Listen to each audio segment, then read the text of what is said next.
Meanwhile, Americans living in Philippines Subic Bay in Olongapo City area are beginning to feel concerned as relations between President Rodrigo Duterte and the United States become increasingly strained. For more than a century, the Philippines and the U.S. have had a shared history of colonialism, wars, rebellion, aid, and deep economic ties.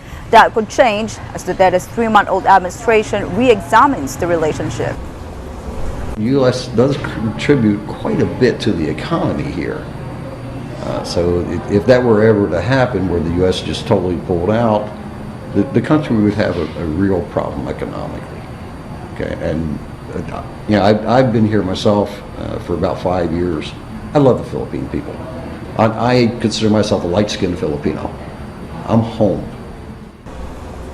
According to a Pew Research Center study last year, the Philippines is the most pro-U.S. country in the world.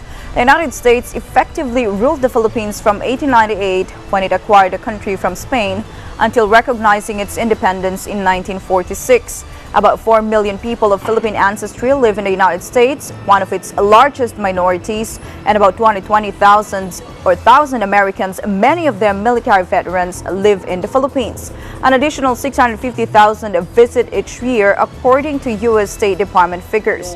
But Duterte has now said he will seek stronger relations with China and Russia, claiming that Manila is too dependent on Washington. Roland Paulino, the mayor of the Olongapo City, home to the largest American military base outside the U.S. until it was closed down in 1991, said his people were pro-American, but he supports Duterte's shift in foreign policy.